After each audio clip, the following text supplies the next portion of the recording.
आप तो मेरी प्रतीक्षा में पहले से ही खड़े हैं यमदेव। तब तो आपने मेरी चुनौती के बारे में भी सुना ही होगा। कहिए, क्या उत्तर है आपका? मेरा स्वागत करके अपना राज्य त्यागेंगे या मेरा सामना करके अपने प्राण? हे असुर श्रेष्ठ, मैं आपकी अधीनता स्वीकार करने के लिए तैयार हूं। बस एक विनती है मेरी। शर्त को विनती का नाम देकर बहलाना चाहते हो मुझे यमराज? असुर राज मूरा के सामने शर्त रख पाओ, इतना सामर्थ्य नहीं है तुम में। इसका आभास है मुझे असुरराज, पर मैं आपकी अधीनता स्वीकार करूं इससे पहले आपको स्वामी धर्म का पालन करना होगा। मेरे पुराने स्वामी के क्रोध से मेरी रक्षा करनी होगी आपको। कौन है तुम्हारा पुराना स्वामी? भगवान श्री नारायण। पर छोटी माँ, मूरासुर को तो श्री नारायण से भी रक्षा का वरदान प्राप्त था ना? यही तो श्री नारायण की लीला थी बलराम। पर वो राक्षस अपने दम में जे समझ ही ना पाओ कि वो क्या भूल करने जा रहे हैं। अब पहुंच गो भगवान श्री नारायण को चुनौती देने के लिए।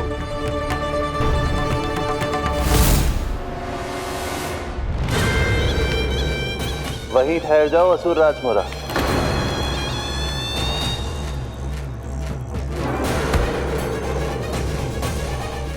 यहाँ क्यों आए?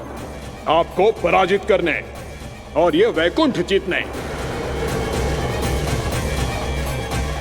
ताकि मैं यमलोक का स्वामी बन सकूं। फिर आओ, युद्ध भूमि में मेरा सामना करो।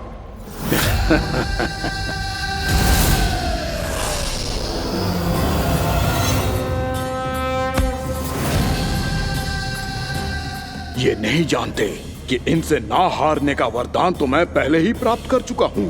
इसलिए युद्ध ठीक से आरंभ हो पाए उससे पहले ही इन्हें जीत लूंगा मैं।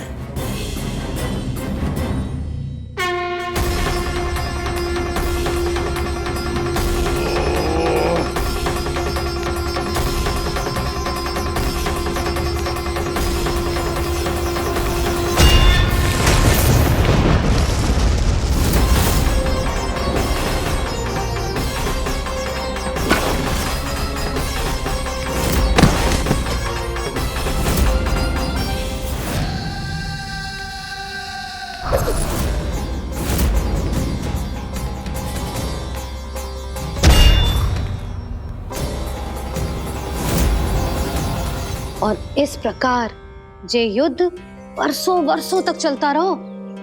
दोनों योद्धा पूरे ब्रह्मांड में अनेक अस्त्रों शस्त्रों के साथ युद्ध करते रहे।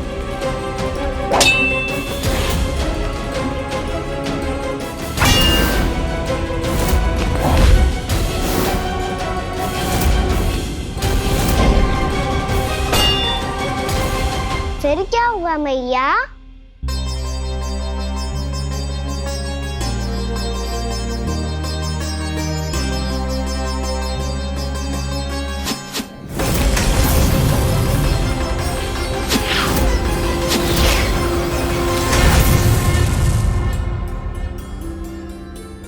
उस युद्ध को कभी समाप्त हुआ हो, पर कैसे? शीघ्र ही वो राक्षस थक गौ लल्ला।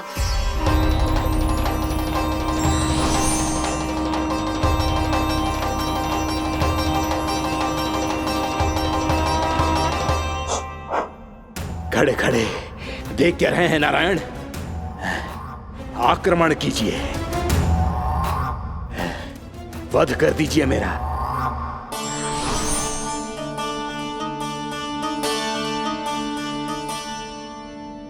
मैं तुम्हारी वीरता से प्रभावित हूं, इसीलिए इतनी थकान की स्थिति में मैं तुम जैसे वीर पर आक्रमण नहीं करूंगा। जाओ विश्राम करो। यदि फिर से युद्ध करने की इच्छा हो तो तुम्हारा स्वागत होगा।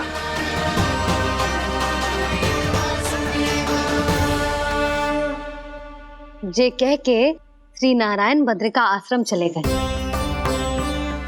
और वहां हिमवत नाम की एक कंदरा में ध्यान लगा के बैठ गए। उधर वो राक्षस विश्राम करने लगो। अनेकों दिन बीत गए और अब वो राक्षस मूरा फिर से स्वस्थ होके बलवान हो गया था। उसने अपनी सारी शक्ति फिर से प्राप्त कर ली थी। श्री नारायण ने उस पर दया करी थी, पर वो फिर से श्री नारायण को छलने को तैयार होगा।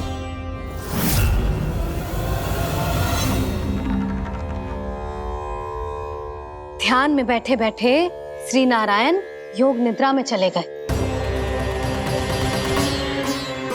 पर दुष्ट मूरा इसी अवसर का लाभ उठा के उनकी कंदरा में घुस आयो, ताकि वो सोते हुए श्री नारायण पे आक्रमण कर सके।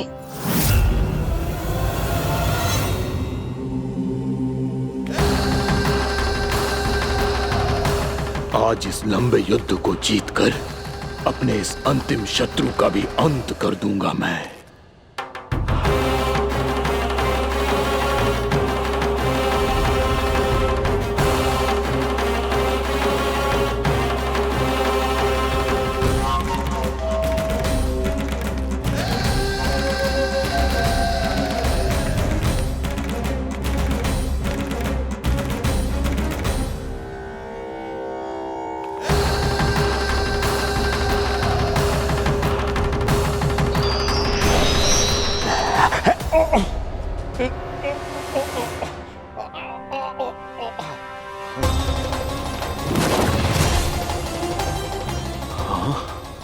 दुष्ट राक्षस,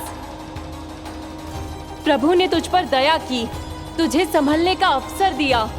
तू इन्हीं पर ही छल से वार करने चला है।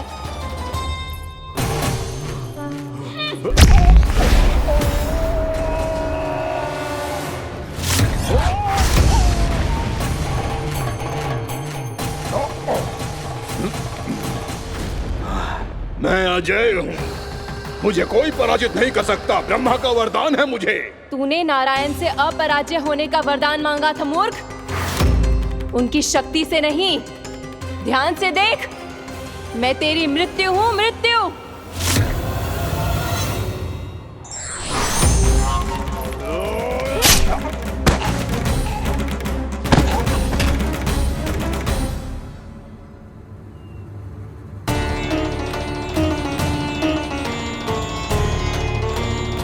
वो देवी कौन थी छोटी माँ?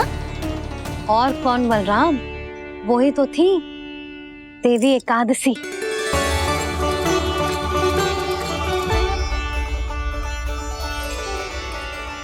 मुझे क्षमा कीजिए प्रभु, आपकी आज्ञा के बिना ही युद्ध करके आपके शत्रु को मृत्यु के घाट उतार दिया। क्षमा नहीं, आपकी तो प्रशंसा होनी चाहिए देवी।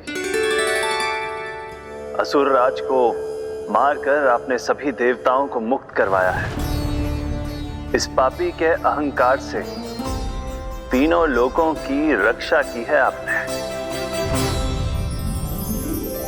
आप एकादशी की तिथि पर मेरी एकादश इंद्रियों से उत्पन्न हुई हैं।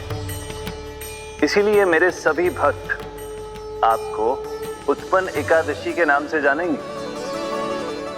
सभी तिथियों में आपका स्थान सर्वश्रेष्ठ होगा। जिस तरह आपने राक्षस के आक्रमण से मेरी रक्षा की है, उसी प्रकार एकादशी के दिन व्रत करके जो भी भक्त आपकी कथा सुनेगा, मैं स्वयं उसकी रक्षा करूंगा। जो आपकी पूजा करेगा, उसे मेरी विशेष कृपा प्राप्त होगी और उसके साथ साथ उसे मिलेगा धन, सिद्धि और मोक्ष।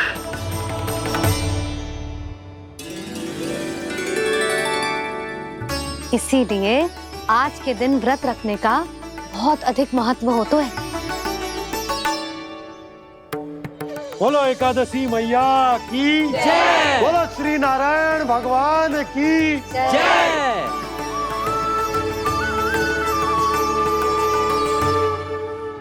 प्रभु की कृपा से एकादशी का महत्व भी पता चल गो और मेरा व्रत भी सफल हो गो। अब भी नहीं भूला राम, एकादशी का व्रत पूरी तरह तभी सफल होता है जब द्वादशी के दिन उसे पूरा किया जाता है।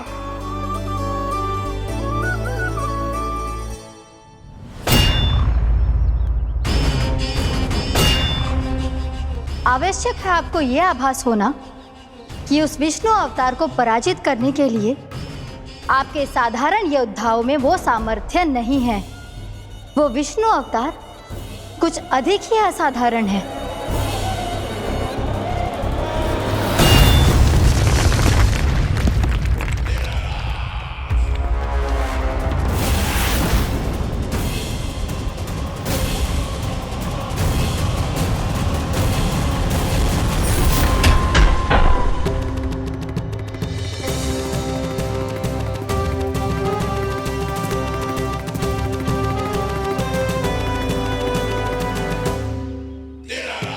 अब मैं दिखाऊंगा उस विष्णु अवतार को असाधारण शत्रु क्या होता है।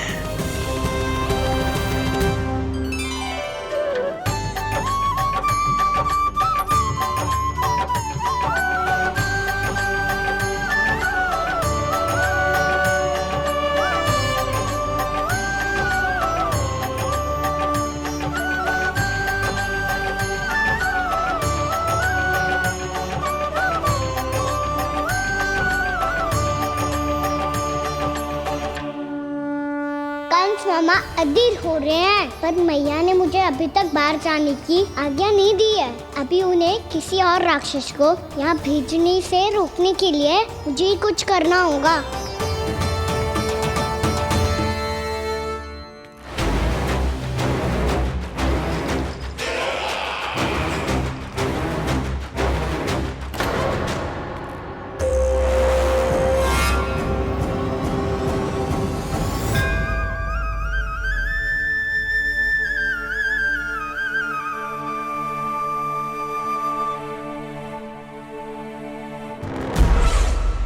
कौन हो तुम?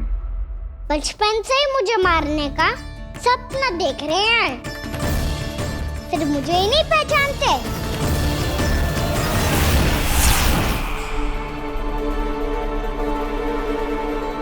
बचपन से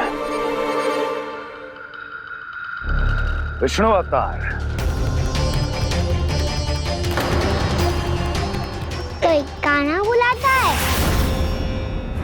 तो कोई मुरलीधर पुकारता है, कोई माखन चोर कहता है, कोई कहता है चिच्चोर। पर विष्णु अवतार इस नाम से तो बस आप ही मुझे बुलाते हो मामा जी। इतना साहस, ये तो यहाँ आ गया है।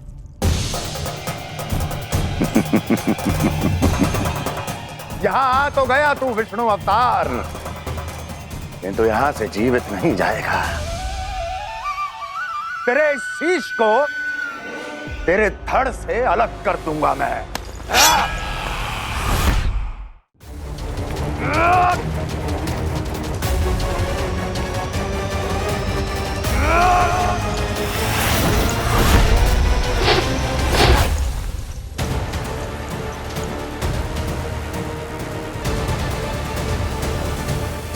कहाँ देख रहे हो मामा जी?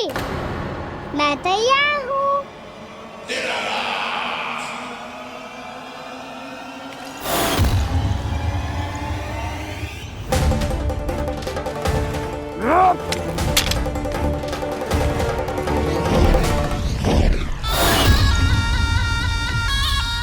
मामा जी, आप सदैव इसी तरह क्रोध में रहते हो क्या?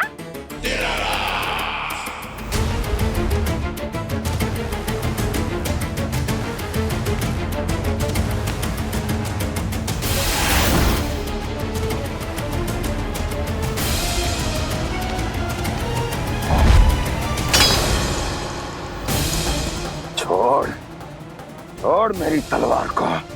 छोड़ो तो तब जब पकड़ा हूँ।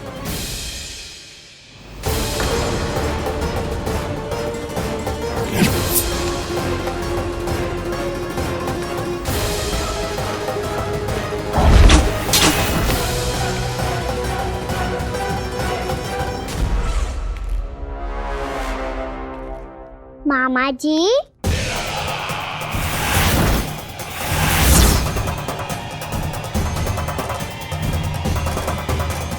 आप थक गए होंगे, थोड़ा विश्राम कर लो।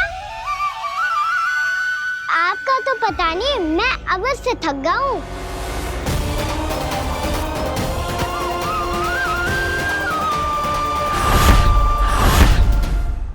मेरे सिंहासन पर बैठने का तो साहस। अभी तो बस अभ्यास कर रहा था मामा जी। भविष्य में मुझे तो बैठना है यहाँ। आपने बल प्रयोग करके से अपने पिताजी से छीना था, मैं आपसे छीन लूंगा। जो छल और बल से लिया जाए वो अधिक समय तक टिकता नहीं है मामा जी।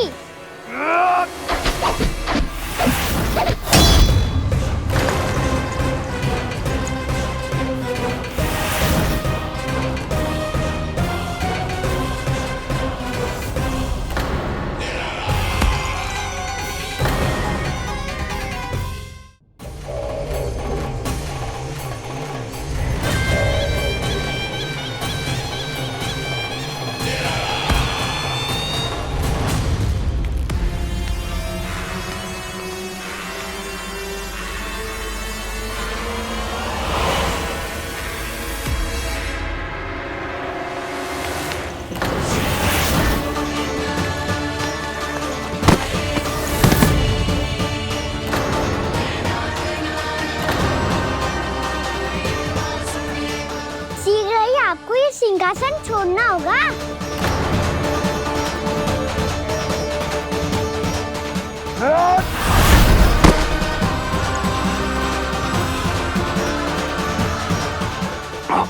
वो मेरा सिंहासन छीनना चाहता है। वो आ रहा है, वो आ रहा है। सैनिकों, सैनिकों! दुर्जन, बंद कर दो सभी द्वार और झरोखे, सब के सब। इसकी हर संभावना पर इतना कड़ा पहरा बिठा दो कि ना तो कोई महल के भीतर आ सके, ना कोई बाहर जा सके। मुझे महल की चप्पे चप्पे की सूचना चाहिए। जाओ।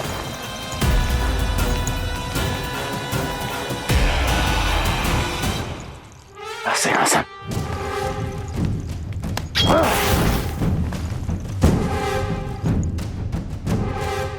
अब आ, दुष्ट मायावी, ए छलिया विष्णु अवतार, मैं कंस तेरी प्रतीक्षा कर रहा हूं। आ, देखता हूं मेरे सिंहासन पर कैसे बैठता है तू। आ, मुझे तो बस कुछ समय चाहिए था, वो मिल गया। अब करते रहिए आप प्रतीक्षा।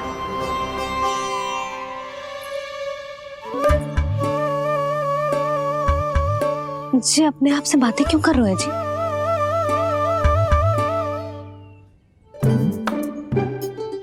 आप मुस्कुरा क्यों रहे हो?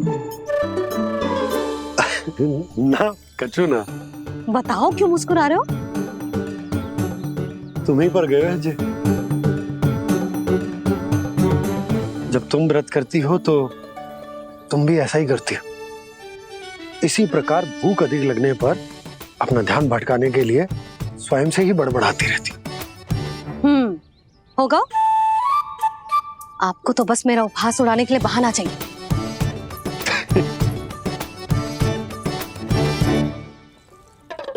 लल्ला, भूख लगी है? ना मैया, व्रत करे तो भूख कैसे लगेगी?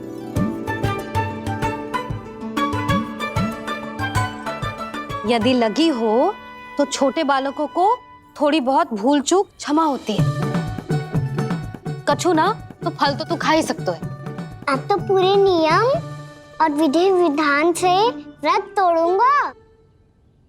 कल द्वादशी के सुबह मुहूर्त के अनुसार। ठीक।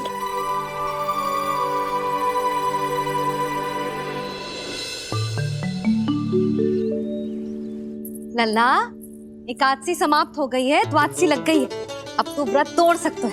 भोजन कर ले। ले।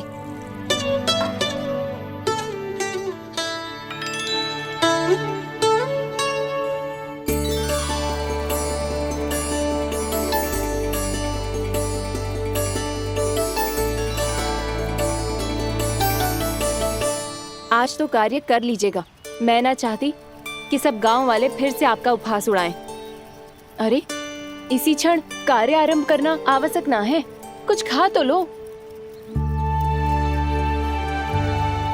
कल भी पूरे दिन व्रत में रहे, अब तो कुछ खा लो।